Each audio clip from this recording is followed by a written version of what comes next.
وَلَقَدْ يَسَّرْنَا الْقُرْآنَ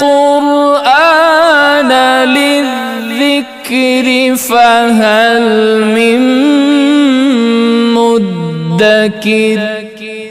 رسول کریم صلی اللہ علیہ وسلم قرآن کریم کا اعجاز اور چیلنج بھی موجود ہے۔ وہ کس طرح؟ قرآن کہتا ہے کہ وَإِن كُنتُمْ فِي رَيْبٍ مِّمَّا نَزَّلْنَا عَلَىٰ عَبْدِنَا فَأْتُوا بِسُورَةٍ مِّن مِّثْلِهِ وَادْعُوا شُهَدَاءَكُمْ۔ اگر تمہیں یقین نہیں، اگر تمہیں شک ہے نبی کی رسالت پر اور نبی پر اترنے والی کتاب میں اگر کوئی شک ہے تو پھر جانا تو بھی کوئی ایسی ایک صورت بنا کے لے آنا،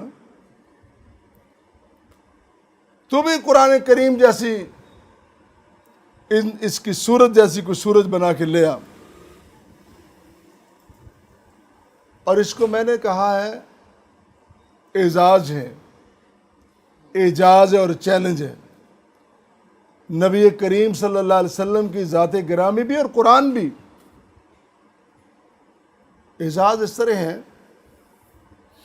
تنزیل من رب العالمین، یہ قرآن کریم رب العالمین نے نازل کیا، اور جس ذات اقدس پہ آیا نازل ہوا وہ ہے وما ارسلناک الا رحمت للعالمین، وہ رب العالمین، یہ رحمت للعالمین۔ اور پھر جو خود قرآن کریم ہے اس کے بارے میں فرمایا وما هو الا ذکر للعالمین، یہ گروہ کے لیے نہیں، پوری کائنات کے لیے، تمام انسانوں کے لیے ہے۔ اور پھر چوتھی بات، مسلمانوں کو جو قبلہ عطا ہوا ہے وہ قبلہ بھی ان اول بیت وضع للناس للذی ببکۃ مبارکا وہدی للعالمین، قرآن ذکر للعالمین،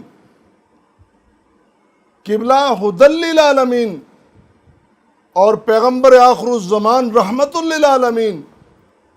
اور اس سارے سسٹم کا جو مالک اور خالق ہے وہ رب العالمین ہے۔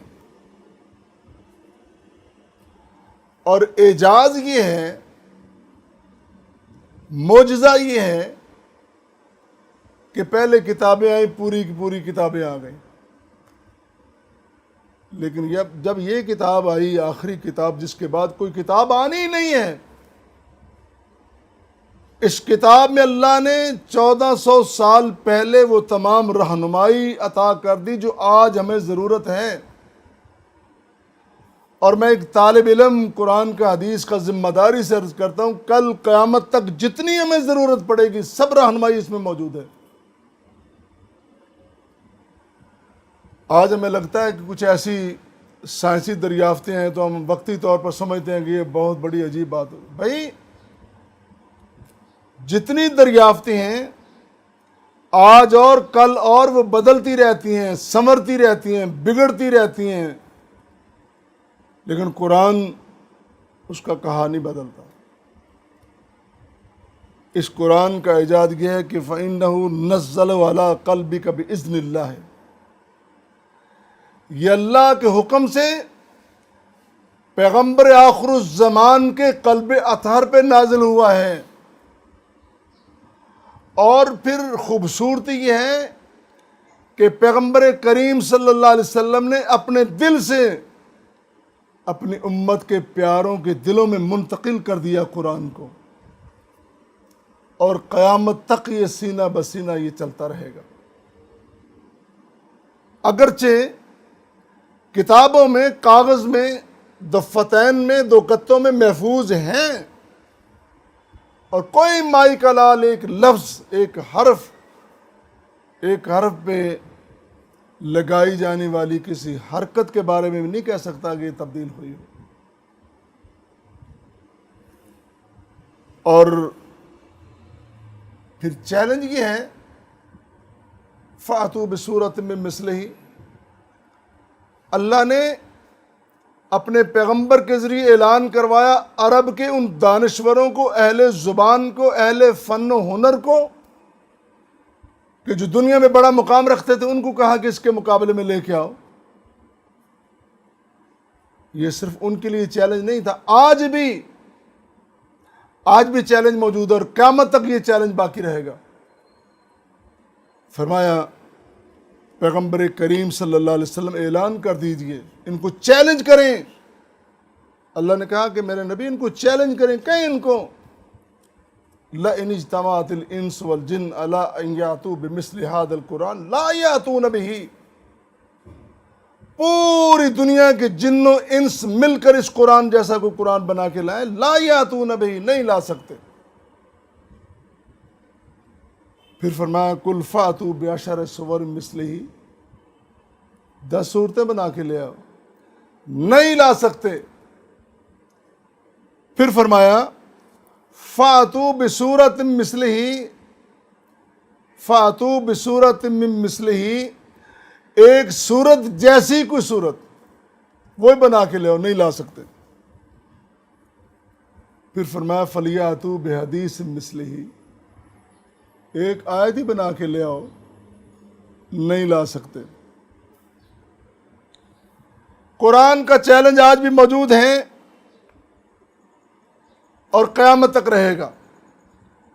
جس طرح نبی کریم صلی اللہ علیہ وسلم کے آنے کے بعد نبوت کا محل مکمل ہو گیا، ایک اینٹ کی گنجائش تھی وہ لگ گئی، مکمل ہو گیا، اس کے بعد کوئی ضرورت نہیں ہے کسی دوسرے نبی کی۔ اسی طرح کتاب مجید بھی اس کا چیلنج کہہ رہا ہے کہ یہ مکمل کتاب، اس کے بعد کوئی ضرورت نہیں۔ مجھے ایک بات یاد آئی،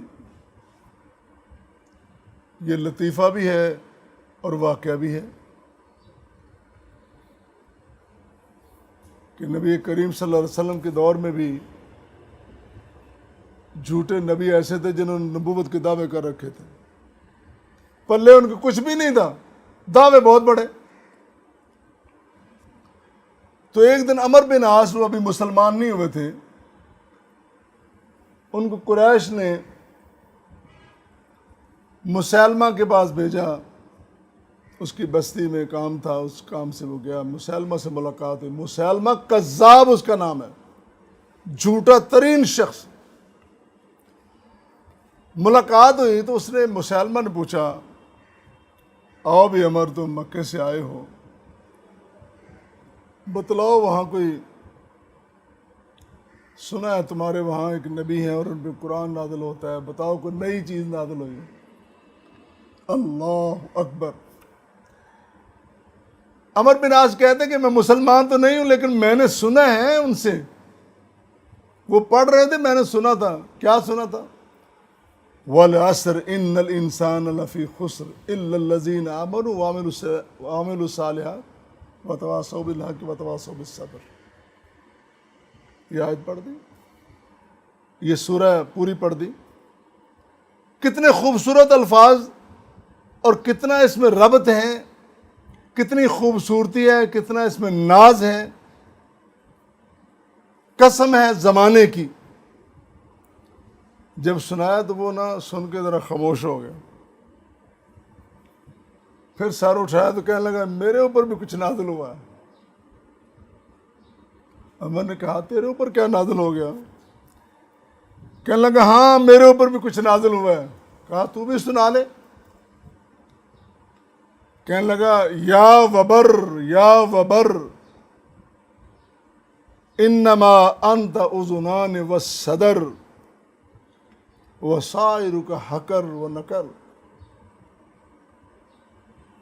جب سن لیا تو ساتھ وہ کہنے لگا سنا میرا کلام کیسا ہے؟ کہا جیسا تو ایسا تیرا کلام، اور تجھے پتہ ہے کہ میں تجھے نہیں مانتا نبی، تو جھوٹا ہے۔ اس کے منہ پہ کہہ رہا ہے، حالانکہ وہ مسلمان نہیں ہے، لیکن عرب کے لوگ بڑے کھرے لوگ تھے، خاص کر جو مکے کے لوگ تھے بڑے کھرے تھے، وہ بات کہہ دیتے تھے۔ جنہوں نے نبی کریم صلی اللہ علیہ وسلم کو کتنی دقتوں کے بعد جا کے تسلیم کیا، یہاں میں ایک بات عرض کر دوں، کبھی کبھی سوچتے ہیں کہ یہی علاقہ کیوں اللہ نے منتخب کیا؟ اتنے سخت قسم کے لوگ کہ نبی کی توہین بھی کر رہے ہیں، نبی کا انکار بھی کر رہے ہیں۔ اس میں بھی ایک بڑی بات ہے، وہ لوگ اتنے سخت تھے، اپنی بات کے پکے تھے، جو بات کر لیتے تھے اس پہ ڈٹ جاتے تھے۔ اگر انہوں نے کہہ دیا نا کہ تو میرا حلیف ہے، تو پھر وہ حلیف چاہے کمزور، اس کو مارنے کے لیے پورا علاقہ بھی آ گیا، پورا قبیلہ، پوری فوج بھی آ گئی، تو بندہ پیچھے نہیں ہٹتا تھا، وہ اپنے حلف کا پہرا دیتے۔ ایسا نہیں ہوتا تھا کہ صبح بات کی اور رات کو مکر گئے۔ یہ کیا، مشیروں نے پوچھا یہ کیا ہوا؟ جی میں نے یو ٹرن لے لیا۔ کب لیا تھا؟ میں نے رات خود ہی لے لیا تھا۔ ایسا نہیں تھا۔ اسی لیے جو کفر میں پکے تھے وہ ایمان میں بھی پکے ہوئے، اسلام میں بھی پکے ہوئے۔ تو مسلمہ کو اس کا کلام سننے کے بعد عمر بن عاص بعد میں مسلمان ہو گئے رضی اللہ تعالیٰ عنہ، انہوں نے کہا کہ تو جیسا تو ویسا تیرا کلام۔ اب وبر کا معنی کیا ہے؟ لغت کو دیکھیں، وبر کا معنی ہے لبنان کے علاقے میں نیولے اور خرگوش کے درمیان کی کوئی نسل ہے، نیولے جیسی، تو ایسی نسل کا جو جانور کہہ لیں، درندہ کہہ لیں، اس کا وہ ذکر کر رہا ہے۔ ایک جگہ میں نے پڑھا تھا چوہا بھی اس کا معنی ہے۔ اب چوہے کی طرح اسلام کو نقب لگانے والا، اسلام کے محل کو نقب لگانے والا مسلمہ، وہ ذکر بھی چوہے کا کر رہا ہے۔ کیسی بات؟ اور کئی نبی کریم صلی اللہ علیہ وسلم نے فرمایا کہ 30 ایسے چوہے پیدا ہوں گے، نیولے ایسے، جو میرے اسلام کے محل کو نقب لگانے کی اور اس کو ڈسنے کی کوشش کریں گے۔ امتیوں بیدار رہنا، جاگتے رہنا۔ کوئی کتنے بہترین لباس میں کیوں نہ آ جائے، کتنا سج سور کے کیوں نہ آ جائے، اگر وہ میرا فرما بردار نہیں ہے تو اس کی بات کا یقین نہ کرنا۔ پیارے پیغمبر علیہ الصلوۃ والسلام کی ہمیں نصیحت ہے۔